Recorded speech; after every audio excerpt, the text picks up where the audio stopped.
Hi, my name is Yona, and I'm the after school leader at Phil Teen Center. This is also Yona. When I was like 5, it was not Halloween. So tiny Yona, just like me, liked to draw and write stories, and I was fortunate enough to have a neighbor who would write down all my stories for me before I knew how to write, and to have a hoarder for a mom who collected all those stories for me from when I was like 5 until maybe 7. And I thought I would share one of these very special creations with you guys today.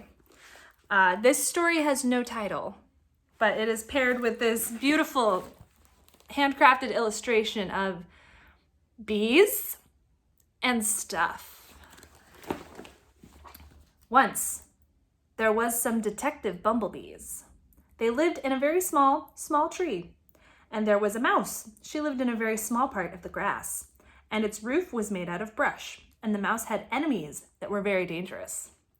They would eat the mouse. Its enemies were the human, snakes, and tigers.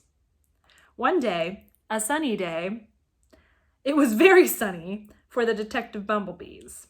And the mouse heard a growl, grr. It turned out to be a dog. That dog was one of the enemies of the mouse. The mouse got a pet flea and made it bite the canine. That's a big word for a 5-year-old.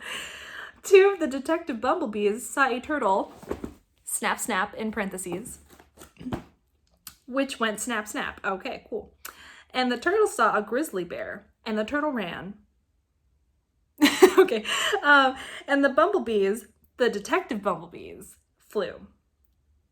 And the mouse said goodbye and scampered off. And the dog came back to greet the grizzly bear. And the grizzly bear ate the canine that got bit by the flea that was brought by the mouse. And the flea bit the grizzly bear at the end. Yeah, so why do I keep this stuff? This, at one point in my life, that was the best thing I ever made ever, and I was so proud. And here, by the way, is another illustration. It says the detective's clues.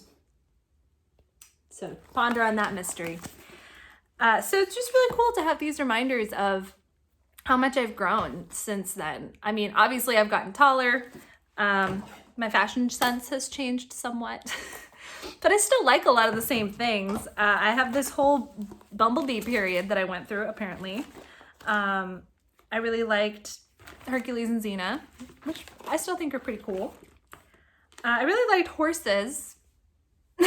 You know, this is one that I wrote in the stylings of Goosebumps because I wanted to write a horror or mystery story. So it's a reminder that, like, I have grown and improved, and I will keep growing and improving. And it's also just kind of fun to see what I used to make. Like, let me see if I can find it. Ooh, this is a fun one. This is a fun one. You ready? Guess what Disney character this is? I'll wait. It's Aladdin. See the shoes?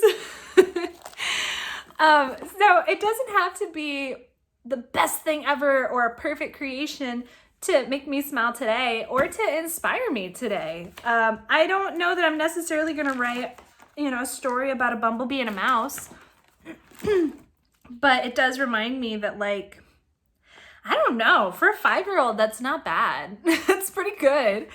And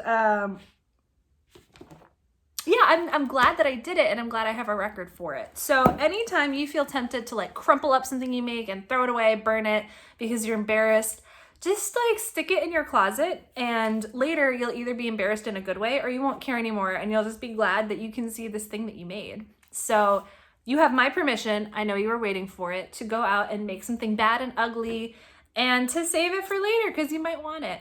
And then come back in 5 years and show it to me.